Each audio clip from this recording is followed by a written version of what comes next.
Bueno, quiero saludarlos. Ante todo, quiero explicarles una cosa, porque si no me voy a complicar. Soy inclusiva desde que tengo uso de razón, pero no me resulta natural el lenguaje inclusivo. Cuando yo digo todos, estamos incluidos todos, todas y todes.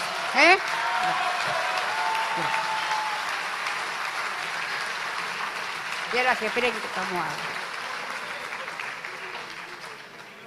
Bueno, y ahora sí, quiero saludar a todos. Me siento realmente acompañada en este lugar maravilloso, en esta Feria del Libro. Agradezco enormemente a la gente de la Fundación El Libro. Sé lo que trabajan todos para que esto sea así. Y a todos los que están acá los saludo con mucho cariño. Y empiezo.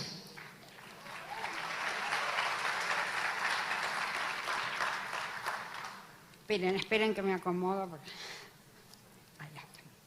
Bueno, quiero celebrar de manera muy especial esta Feria del Libro y en particular al objeto impar que la convoca, el libro. En cierto modo, siento algo similar a lo que más de medio siglo atrás experimenté en mi primera feria. Y no se preocupen por hacer cuentas. Tengo muy claro que esta, tal como se la conoce nacional e internacionalmente, es la Feria del Libro número 48. Pero les cuento, a quienes no lo vivieron, que hubo ensayos anteriores. Lo investigué hace poco para apuntalar mi recuerdo. Ferias más o menos callejeras, organizadas por la Sociedad Argentina de Escritores. Esa de hace medio siglo fue para mi historia personal una feria del libro con todas las de la ley y la viví con una intensidad irrepetible. Me recuerdo, radiante de felicidad, recorriendo los stands junto a mucha gente que parecía tan entusiasmada como yo y vendiendo números atrasados del Escarabajo de Oro en un pequeño puesto de editores independientes que nos habían cedido un espacio y hasta firmando a una lectora desconocida un ejemplar de mi libro Acuario, publicado gracias a ese emprendimiento cultural extraordinario que fue el Centro Editor de América Latina.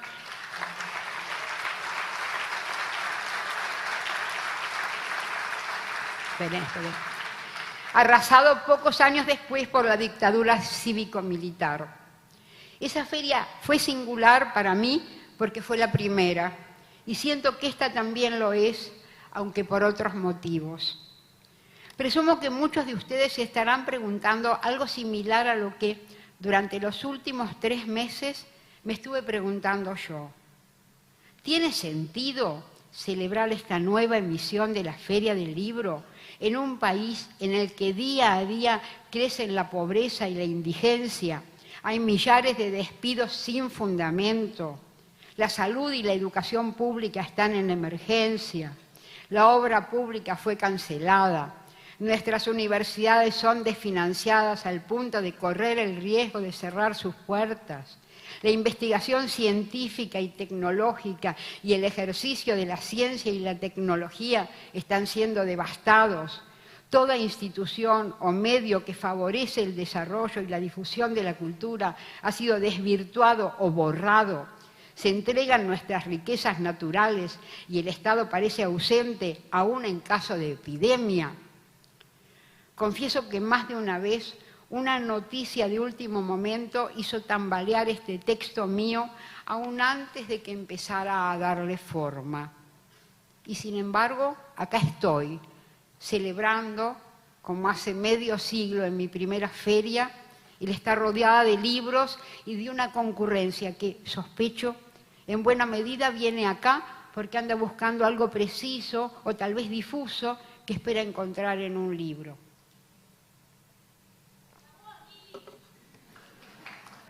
Espera. Ahí está el punto. Creo que el libro adquiere una significación muy especial en estos momentos. Por la inagotable diversidad de posibilidades que implica, y por ser el exponente de un amplísimo registro del conocimiento y del arte, me parece atinado instalarlo como un justo representante de todo lo que hoy es atacado en el campo de la cultura. Reivindicarlo entonces se me hace una cuestión imperiosa, y no como autora, aunque la escritura sea el trabajo que amo. No es ese trabajo mío y privado el que corre riesgo.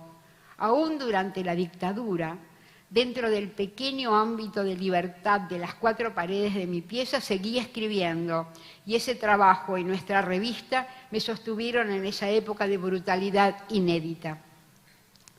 Y estoy convencida de que quienes nos dedicamos al trabajo creador seguiremos encontrando también ahora nuevas motivaciones y nuevas formas de expresarnos y de estar presentes.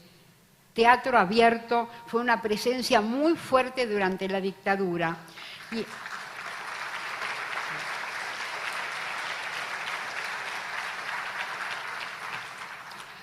Y el teatro comunitario, una expresión luminosa en la crisis del 2001. No vamos a resignarnos al silencio, de eso no me cabe duda.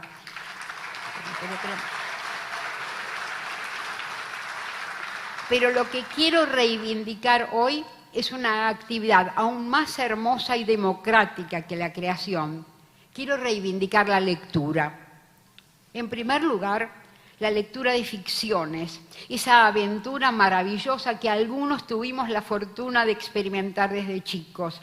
La posibilidad de que se nos amplíe infinitamente el campo de nuestra experiencia, de que mundos desconocidos o aún puramente imaginados o soñados o temidos se abran ante nosotros, de que todo sentimiento humano, por elevado o miserable que sea, el heroísmo, el crimen, la demencia, la belleza, el dolor, la pérdida, el disparate, el absurdo, el miedo, el horror, la muerte, se nos revelen en crudo de tal modo que nos ayudan a conocer a otros y a conocernos, a conmovernos con el dolor ajeno, a indignarnos con la injusticia y a apreciar hasta límites inesperados la belleza, a entablar, en suma, ese diálogo privado con un poema, con un cuento, con una novela que nos permite interpretar e interpelar el texto, ambiguo e inagotable por su propia naturaleza, e ir descubriéndole sus distintas capas de significación.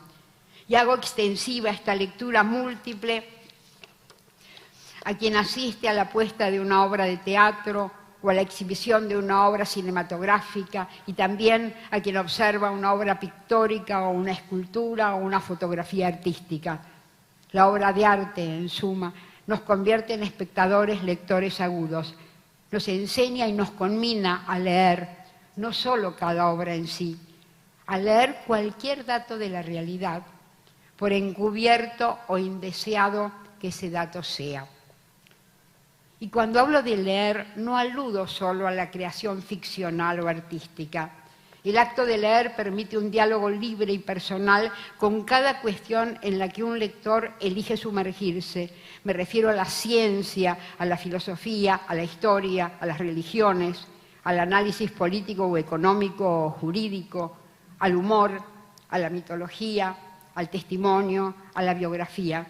Por eso, al referirme al libro, estoy aludiendo a todo el amplio arco de la cultura y, en particular, a una condición asociada a la lectura e irreemplazable: saber leer. No me refiero a saber leer en su significación primaria, aunque también, ya que descifrar letras y palabras, estar alfabetizado, es la base sin la cual no se puede hablar de democracia plena. Hace muy poco, cuando se conmemoraron los 40 años de democracia, me pidieron una opinión al respecto. Escribí entonces: democracia plena, según lo entiendo, implica un pueblo soberano. Pero para que un pueblo sea realmente soberano, tiene que estar en condiciones de elegir libremente, no solo a sus gobernantes, también su destino. Y para que cada uno pueda elegir su propio destino, se necesita, ante todo, igualdad de oportunidades. Que cada habitante del país haya recibido y reciba una alimentación completa y nutritiva, que pueda acceder a una excelente educación en todos los niveles, que su salud esté protegida, que pueda conseguir un trabajo que cubra sus necesidades, que tenga una vivienda decente. ¿Hemos alcanzado en los últimos 40 años esa meta mínima? Basta mirar un poco a nuestro alrededor para saber que no. Hay mucha miseria en nuestro país y eso implica que parte del pueblo no es soberano, que no actúa por elección, sino por desesperación. Ahí termina la cita.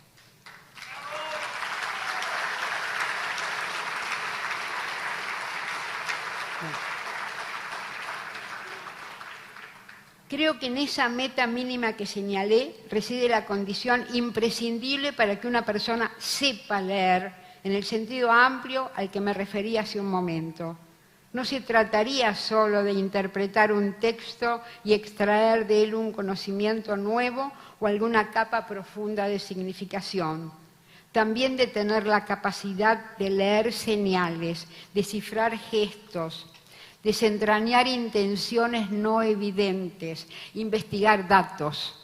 Quien sabe leer es capaz de interpretar la realidad más allá de su apariencia más visible o de la figura que le quieren imponer o aún de la imagen que él mismo querría que tuviera. Y acá voy acercándome a una cuestión que me importa indagar. ¿Por qué esta intención manifiesta por parte del gobierno de menoscabar o suprimir toda institución o medio de comunicación que favorezca o divulgue el conocimiento, el desarrollo científico, la creación artística y la formación universitaria? Un intento de explicación que circuló cuando empezó a conocerse parte de estas medidas fue que habrían sido propuestas como una forma de distracción, para que pasaran a segundo plano otras medidas más pesadas, como podría ser la venta de nuestras riquezas naturales y empresas estatales o la destrucción de la industria nacional y de las pymes en favor de los grandes monopolios.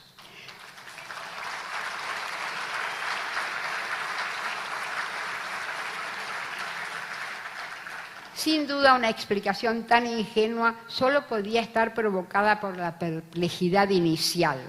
O tal vez fue una manera de eludir toda asociación con la frase tan temible que se le atribuye a Joseph Goebbels. Cuando escucho la palabra cultura, desenfundo la pistola.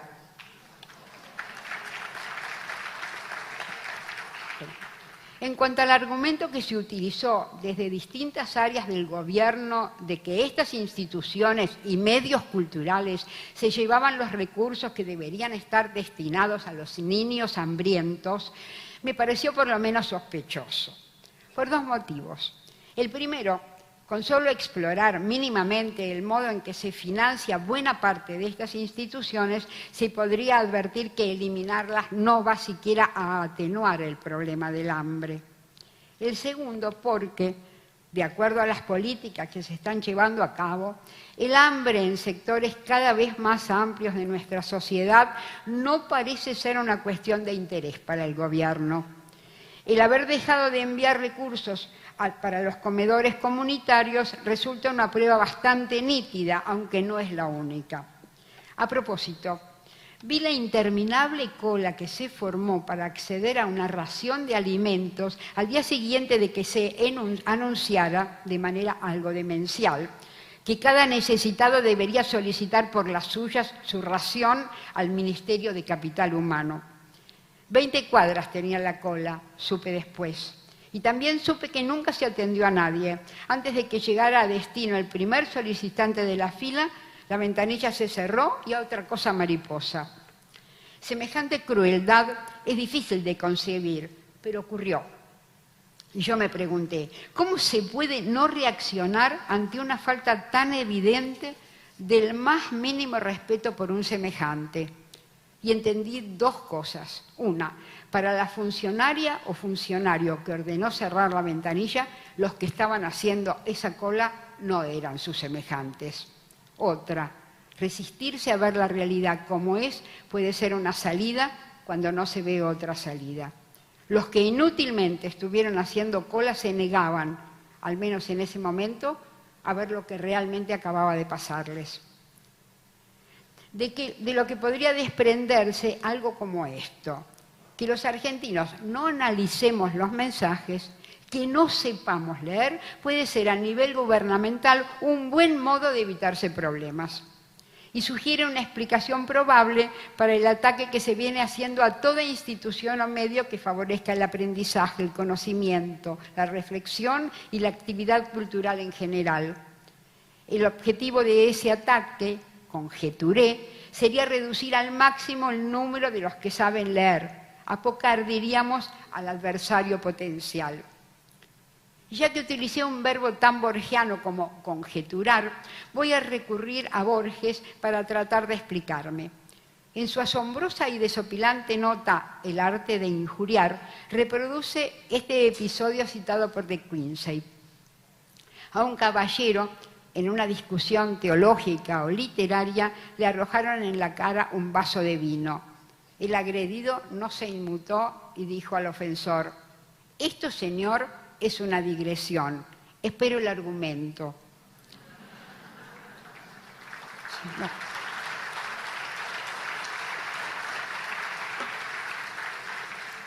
Saber leer, creo, es advertir que pese a lo extravagante del impacto, un vaso de vino en la cara carece de argumento. Y, para el estilo de comunicación que viene eligiendo el gobierno, implica una posibilidad riesgosa: que se advierta la falta o la falla de los argumentos.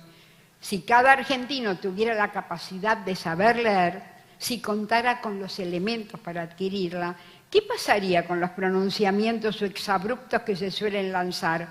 ¿Estarían en riesgo de perder su eficacia? Como anticipo pongo un ejemplo: las dos promesas de un bienestar inefable que nos va a compensar de lo mal que lo estamos pasando en la actualidad. La primera: dentro de 35 años este va a ser un país poderoso. La segunda: Argentina va a volver a ser ese gran país que fue a comienzos del siglo XX. En cuanto a la primera promesa, el aparente rigor científico que confiere una cifra tan exacta lleva a preguntarse: ¿dónde están los estudios que explican por qué vamos a alcanzar ese estado de bienestar exactamente dentro de 35 años? Dejando de lado que como consuelo es un poco pobre, ya que buena parte de los beneficiarios vamos a estar muertos de vejez, de hambre o por falta de medicamentos.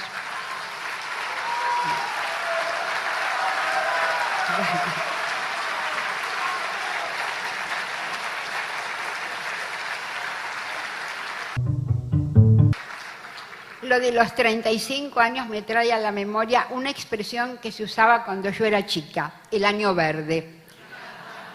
Cuando alguien trataba de acallar algún reclamo nuestro, proponiéndonos que lo deseado iba a ocurrir, pero en un futuro que veíamos altamente improbable, decíamos: sí, esto va a pasar el año verde. En cuanto a la segunda promesa, llegar a ser tan prósperos como un siglo y pico atrás, dejando de lado que, ya de por sí, un retroceso histórico de más de un siglo parece un poco dudoso como ideal, me gustaría saber si quienes se dejaron seducir por esa promesa de prosperidad se preguntaron cómo era realmente el país a comienzos del siglo XX. ¿Tienen alguna idea de que en esa época había un grupo minoritario al que la sabiduría popular denominó los de la vaca atada? Porque viajaban habitualmente a Europa y con su propia vaca para que a sus niños en el barco no les faltara la saludable leche nacional, mientras que en general el pueblo se moría de hambre. Creo de verdad que...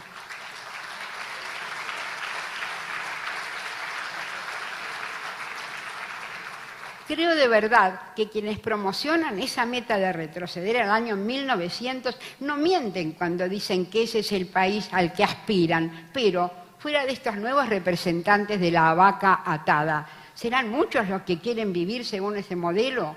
¿O simplemente no creyeron necesario o no tuvieron los recursos para indagar su significado?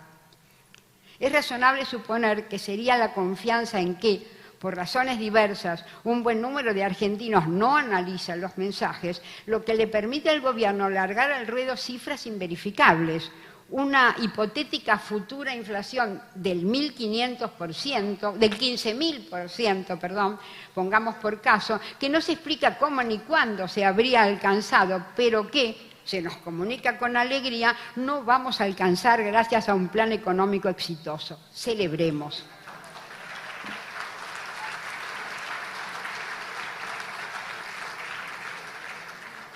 La gente está contenta, le escuché decir al ministro de Economía y me pregunté, ¿de qué gente está hablando?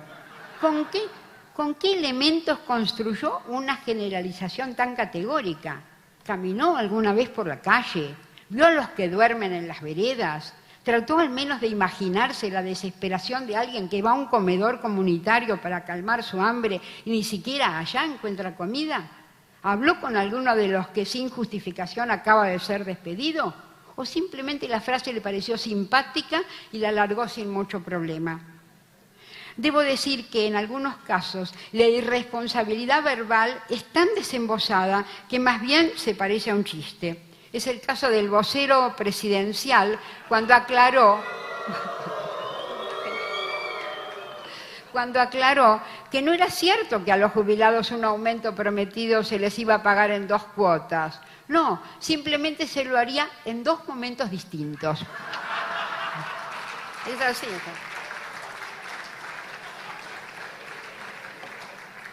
Si a esta pequeña antología de sinsentidos se le suman ciertos exabruptos al estilo de el Estado es una organización criminal, o la justicia social es un concepto aberrante, se podrá sospechar que muy difícilmente el discurso o no discurso oficial resistiría una lectura mínimamente atenta. En cuanto a la crueldad manifiesta que puede advertirse, por ejemplo, en la explicación de la canciller, ya que los jubilados se van a morir, ¿qué sentido tendría darles préstamos? O en el razonamiento de un diputado, si un padre necesita a su hijo en el taller, es libre de no mandarlo a la escuela. Pienso que para entender lo inhumano de estas propuestas basta con una mínima sensibilidad ante el sufrimiento, la injusticia y la impiedad. ¿Cómo protegerse de cuestionamientos que parecen casi inevitables? Un camino sería cercenar las posibilidades de acceso a una lectura analítica o sensible de la realidad y, si fuera factible, a la lectura en general. No conocer la historia, no tener elementos para cotejar el contexto actual con otros contextos o para delinear un futuro deseado. Una sorpresa del doctor Martín Menem ilustra con bastante nitidez esta intención. Después de la manifestación multitudinaria del 24 de marzo, dijo con cierta alarma que no se explicaba el motivo por el cual habían asistido jóvenes de 18 años a esa manifestación. ¿Cómo? Parece expresar con su perplejidad. Así que hay jóvenes enterados de que ese día hubo un golpe cívico-militar que instauró un régimen que asesinó, torturó, hizo desaparecer a 30.000 personas, entre quienes había viejos, adolescentes, monjas, curas, y que además robó bebés recién nacidos. Y al parecer no solo están enterados, doctor Menem, hasta dio la impresión de que les importan esos crímenes, que tienen la capacidad de entenderlos en carne propia, que saben que hubo mujeres heroicas que hicieron historia luchando por la aparición de sus hijos desaparecidos y de sus nietos robados.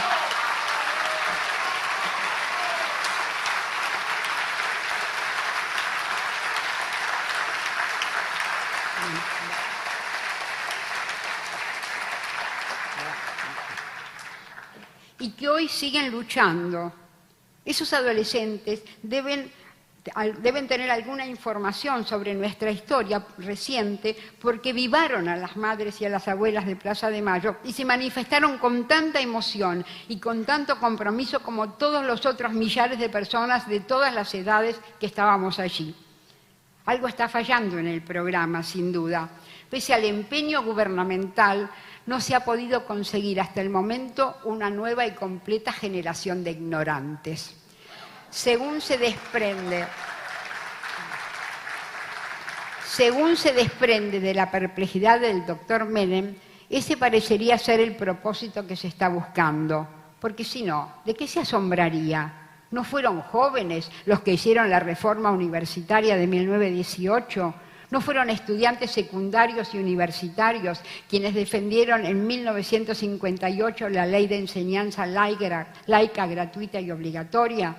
Los jóvenes en nuestro país siempre estuvieron a la vanguardia en las luchas y no pretendo dar un único signo a esas luchas. Fueron jóvenes universitarios quienes se opusieron al general Perón durante su primer gobierno y también fueron jóvenes, universitarios o no, quienes lucharon porque volviera años después. Fueron jóvenes universitarios, junto a los obreros, los que protagonizaron el Cordobazo en 1968 y dieron el gran puntapié inicial para acabar con la dictadura militar iniciada en el 66.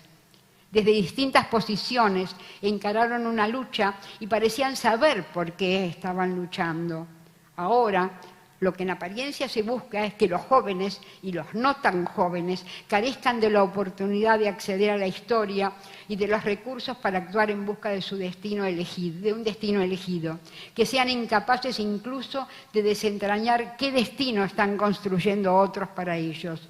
Lo que se intenta, en suma, desfinanciando las universidades, desprestigiando el trabajo docente, cancelando un programa que auspiciosamente se llamaba Leer Aprendiendo y estaba destinado a los chicos de las escuelas, cerrando centros de investigación de enorme prestigio, y podría seguir con un largo y doloroso etcétera.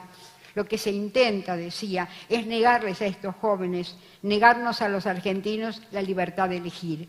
Que estemos desinformados, que nos adormezcamos bajo el arrullo de invectivas, anuncios inconsistentes, insultos a mansalva y verdades sagradas que no admiten réplica.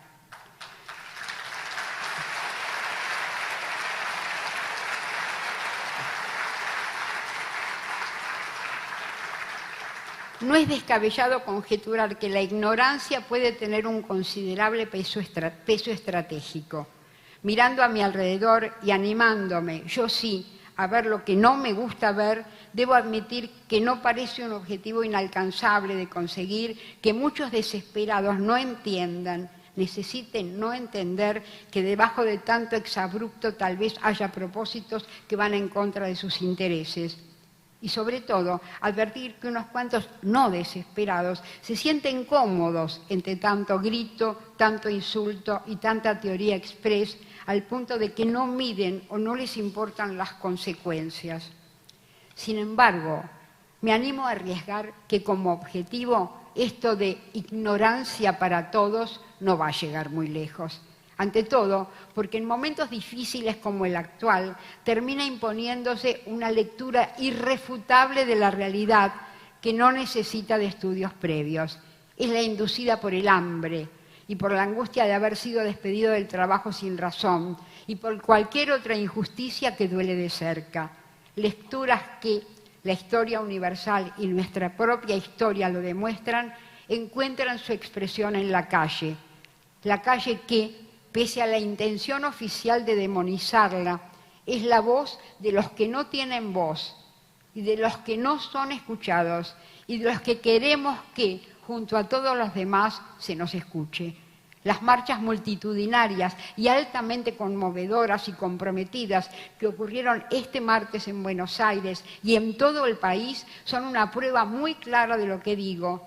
Solo leer los carteles que llevaban los estudiantes, la agudeza y la profundidad de lo que expresaban, fue una comprobación nítida de que el conocimiento y la sensibilidad son más valiosos que los insultos. Confieso que pocas veces canté el himno con tanta emoción y sintiéndome tan acompañada como ese día en Plaza de Mayo, pero no voy a detenerme en esas expresiones, ya que no son mi tema hoy.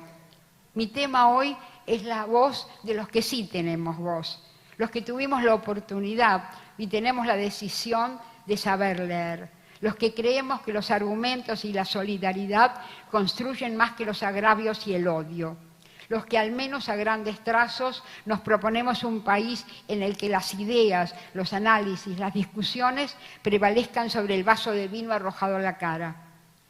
Pienso que, más allá de nuestra tarea específica o a través de esa tarea, es necesario que demos testimonio de nuestra realidad y de nuestra historia. no solo en relación a nuestra actualidad, también respecto de lo que nos ocurrió en nuestro pasado reciente, ya que así como se necesitan años de buena alimentación y enseñanza de calidad para crear un lector, inversamente, para producir semianalfabetos entre los sectores más sumergidos y vulnerables, se requieren no solo años de pobreza, también muchas veces negligencia en las políticas sociales. En síntesis, el deterioro que vino sufriendo nuestro país sin duda tiene causas diversas, pero desembocó unívocamente en la situación actual. Pienso que nos toca a nosotros analizarlo y dar cuenta de todo ello. En realidad, ese testimonio múltiple ya está empezando a ocurrir. Con lucidez y compasión se están manifestando expertos de los sectores más diversos, científicos, politólogos, economistas, universitarios, historiadores, gente del teatro, del cine, de la literatura, gremialistas, juristas, docentes, trabajadores de diferentes áreas, pequeños empresarios, jubilados, periodistas, están haciendo oír su voz cada vez con más frecuencia y con más claridad. Es el principio de un camino, pienso, estar bien despiertos y presentes, porque no hay marcha atrás. Estamos en una situación nueva y tenemos que animarnos a verla, a decidir qué país queremos y a movernos en consecuencia. Ante todo, ponernos de acuerdo en algo muy básico. ¿Quiénes integramos este país? ¿La gente de bien? Escuché más de una vez desde representantes del oficialismo esta expresión poco confiable y me recordó a un humorista excepcional, Landru, que irónicamente y para aludir a una clase que se consideraba encumbrada, dividía a los argentinos entre los mersas y la gente como uno. ¿Es esa gente de bien nuestro país o lo integramos todos los que la habitamos? Porque en este último caso tendremos que admitir que a todos nos corresponden los mismos derechos. Para ser muy básicos, una buena alimentación, una educación de calidad, una salud protegida, acceso a una vida digna. Ahora, no dentro de 35 años. La vida que se pierde hoy ya no se recupera. Entre tanto, podremos protagonizar todos los debates.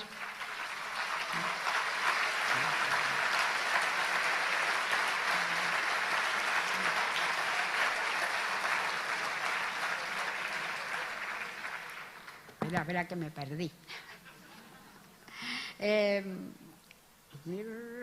Acá estamos.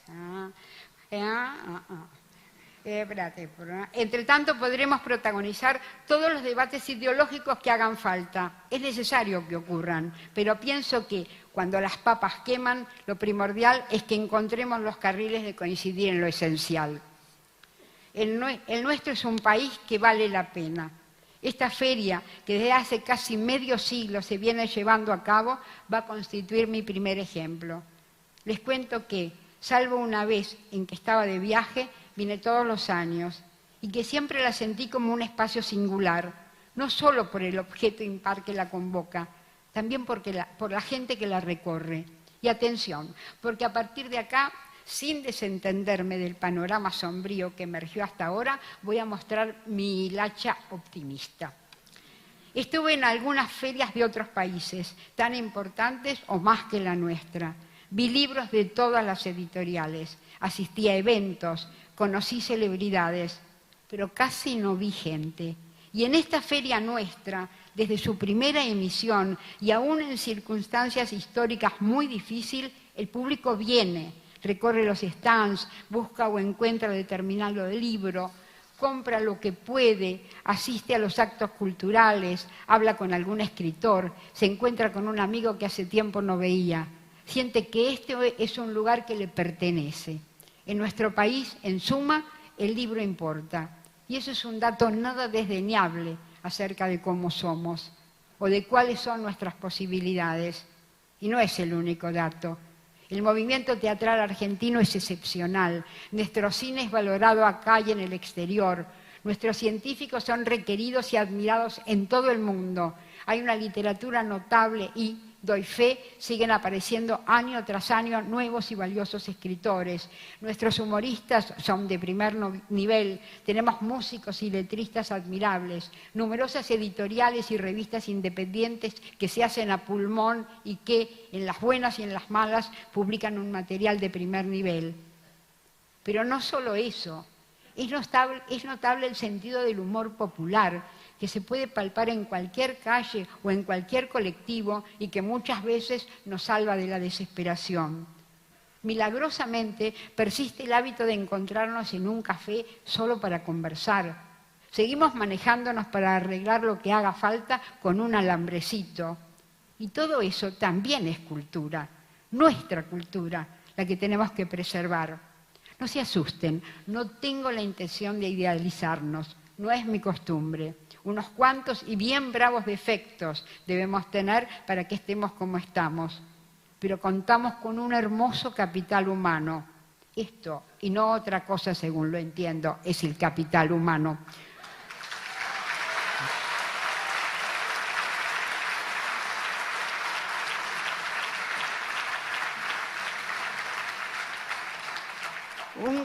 Un capital valioso para empezar a soñar con el país que queremos. No vamos a permitir que ese capital sea arrasado. Al contrario, tenemos que luchar para que se multiplique.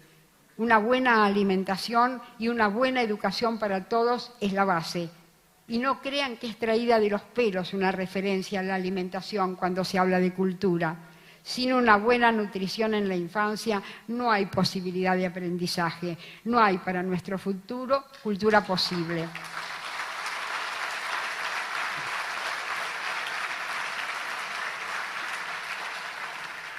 A partir de esa base imprescindible se abren los caminos. Seguramente estos libros que nos están rodeando, con sus diversos puntos de vista, con sus innumerables visiones de la realidad, tendrán algo que indicarnos. Ahora, para terminar como corresponde estas palabras, por algo soy cuentista, brindo porque... Esperen que ahora viene el show. No, brindo porque en un futuro muy cercano nuestra amada universidad pública esté funcionando a pleno y cada vez con más estudiantes. Bueno, porque nuestras instituciones y medios culturales puedan trabajar por entero y con todo su personal para el desarrollo y la difusión de nuestra cultura.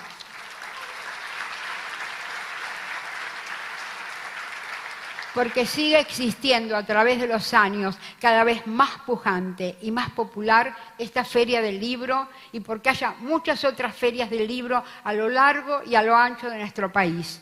Cada vez con más concurrencia, cada vez con más creatividad, cada vez con más lectores.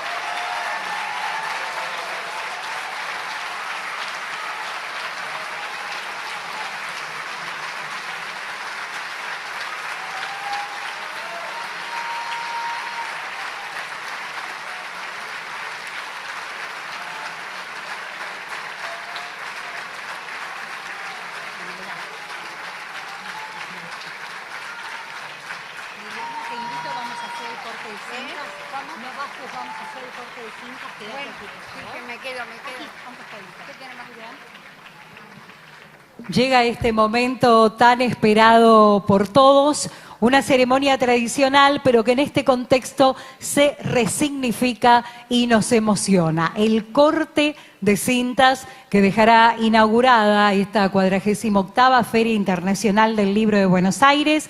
Junto a Liliana convocamos a nuestros oradores, al jefe de gobierno de la Ciudad Autónoma de Buenos Aires, Jorge Macri, el embajador de Portugal en nuestro país, José Ludovice, el señor Alejandro Bacaro, presidente de Fundación El Libro, y a quien queremos sumar a la ministra de Cultura de la Ciudad Autónoma de Buenos Aires, la señora Gabriela Ricardes, y al director general de la Fundación El Libro, Ezequiel Martínez. Liliana Hecker, a cargo de la conferencia inaugural en esta edición 2024 de la Feria Internacional del Libro de Buenos Aires.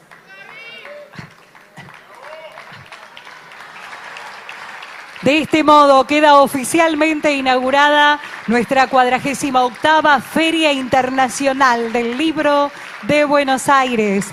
Los invitamos a recorrer y a disfrutar hasta el lunes 13 de mayo, recorriendo sus stands y participando de todas sus actividades. Disfruten de esta fiesta de los libros y la lectura.